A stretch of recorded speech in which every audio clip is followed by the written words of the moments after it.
Hello, hello, ça va? Aujourd'hui, petite vidéo particulière. Alors en fait, il y en a pas mal qui me demandent qu'est-ce que j'ai fait comme formation, ci et ça. Donc j'ai pris quelques petites notes, il y aura un peu de blabla pour ceux qui s'intéressent. Et sinon, je vous mets des chapitres dans la vidéo et regardez juste la dernière partie, ça peut être franchement intéressant. C'est très peu connu et ne loupez pas ça quand même. Et avant, on va passer à un petit blabla. Donc, il y en a pas mal qui me demandent si je suis électricien ou si j'ai travaillé dans le bois et tout ça, mais en fait, aucun des deux. Allez, je t'explique tout ça.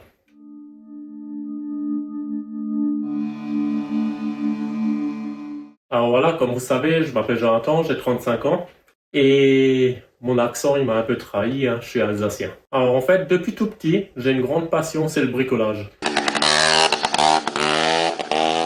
Je devais avoir quoi, 5, 6 ans, je traînais déjà dans l'atelier de mon papa.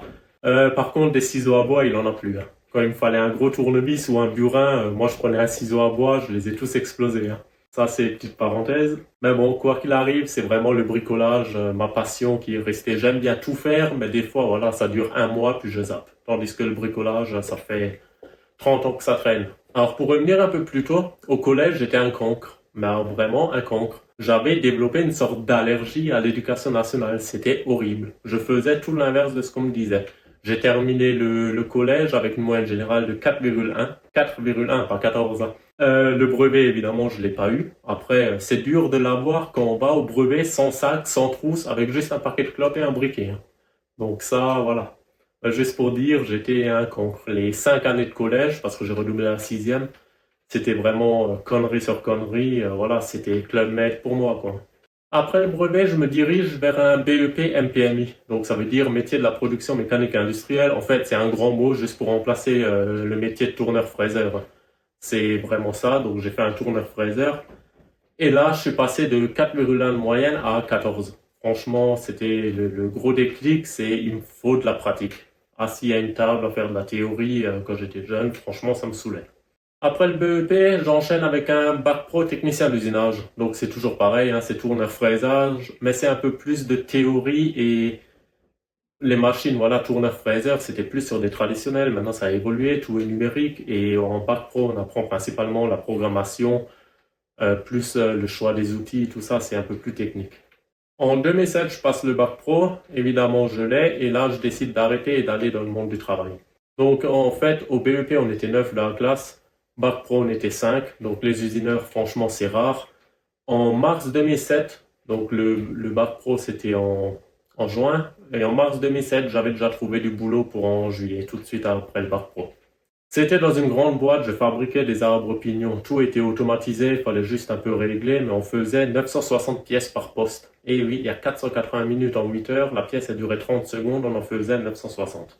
Ensuite, il y a la crise des subprimes qui arrive en 2008. La direction décide de liquider tous les intérimaires, donc allez, ciao. Ça me dérangeait pas trop parce que j'avais fait le tour, tu sais, en 16 mois à faire 960 pièces par jour, t'as vite fait le tour, hein. En 2008, j'ai trouvé une boîte que je connaissais déjà parce que j'avais fait mon stage de BEP. J'avais pas trop envie d'y aller parce que voilà, c'était pas trop ma mentalité. Mais l'agence intérim m'a convaincu d'y aller parce que il y avait la crise en 2008. Voilà, les 3 quarts des boîtes n'embauchaient pas à cette période. Là, il y a eu moyen de trouver un CDI. Donc ça aurait été un peu con de dire non. 2009, cette entreprise-là m'a muté dans une autre filiale à eux, à quelques kilomètres, pour travailler sur une nouvelle machine grande dimension. Donc c'est une machine, investissement initial 5 millions d'euros. Donc à 20 ans, travailler sur une machine à 5 millions, c'était une bonne opportunité, quoi. Et là, j'ai compris qu'il fallait que je m'approche, que je me forge une expérience dans le domaine-là, à cette place-là.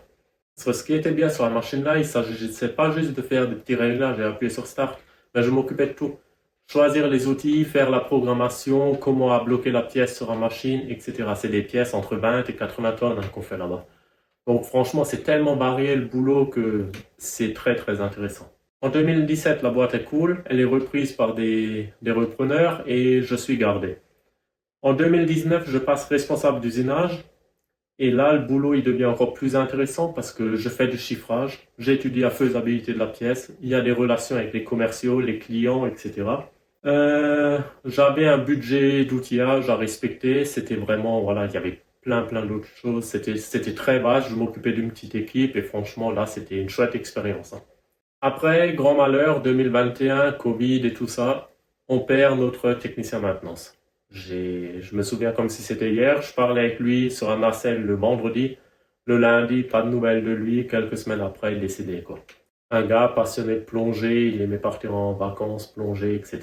Et là, j'ai eu un déclic, hein. Faut jamais attendre qu'on a envie de faire quelque chose. Donc là, suite à ça, ça c'était en 2021. Février 2022, je pose ma démission pour le juillet 2022. Je leur ai laissé 5 mois, temps de retrouver quelqu'un, de former quelqu'un, etc. Parce que sur la machine-là, temps de former quelqu'un, il faut compter au moins 2 ans. Et pour être vraiment autonome, comme j'étais le cas, c'est presque 10 ans d'expérience qu'il faut. Voilà, donc depuis, je suis Jonathan que vous connaissez, qui aménage à Fourgon, et voilà. Voilà, depuis, je suis plus salarié, mais je suis indépendant, tant pour mon business sur Internet que pour des prestations d'usinage sur site, en fonction du besoin et de la charge de travail des clients. Donc, Wally Walou, après 15 ans de travail où je faisais quasiment tout le temps 6 jours sur 7, je m'accorde une pause dans ma vie, une pause en CDI, hein, à durée indéterminée.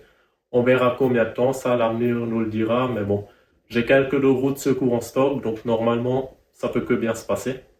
Pour l'instant, je profite de la vie, je passe du bon temps avec mes proches, et adieu la routine boulot, métro, dodo, hein. Ça, franchement, pour moi, c'était mortel, hein.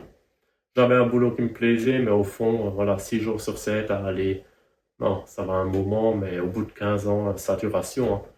Le dimanche, à part se reposer, il n'y a plus d'activité, plus de plaisir, plus rien. Il n'y a que le chèque en fin de mois au final. Donc voilà, je pense avoir répondu à pas mal de questions pour ceux qui se posaient justement les questions là. Donc maintenant, je te laisse avec mon petit bébé, la fameuse machine sur laquelle j'ai travaillé pendant 15 ans. J'avais fait une petite vidéo à l'époque, j'ai le droit de la diffuser. Donc allez, c'est parti pour la vidéo. À jeudi, ciao ciao!